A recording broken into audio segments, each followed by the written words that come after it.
So ngayon guys, katatapos lang natin mag-harvest ng mga pulot guys. Kaya ipapakita ko sa inyo guys kung paano magmukbang ng honey guys. Ang titigas talaga ng ulo ng mga bubuyog na to guys. Pinaalis na natin, hindi pa rin umaalis.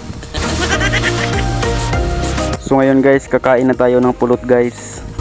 Buti guys, may konti pang natira. Kaya makakain pa natin ito guys. Hindi ko nabidyohan kanina guys kasi nangangagat kasi guys. Iba talaga ang lasa ng pulot guys. Napakatamis na, masarap pa. Malagkit talaga ang pulot guys. Sa sobrang tamis, dumidikit yung ating kamay.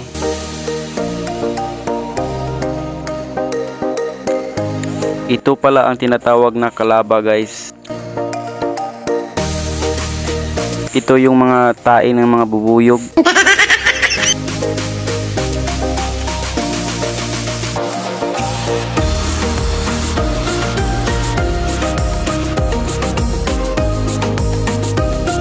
Ang swerte talaga natin guys. Hindi na ako nahirapan dito sa pag-harvest guys.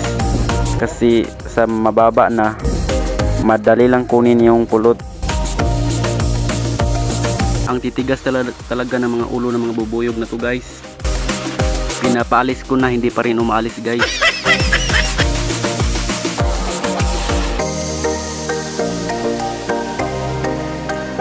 Masakit pag nangangagat itong mga bubuyog na to guys. Sa sobrang sakit mga gat, ikaw ay mapapaaray.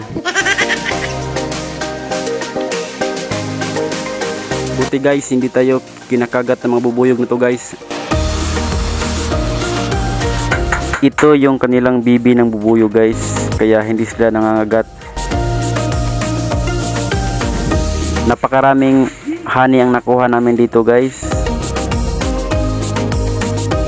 Marami pang natitirang pulot. Sa mga hindi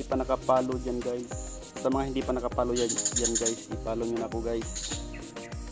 Shout out pala sa mga nanonood dyan.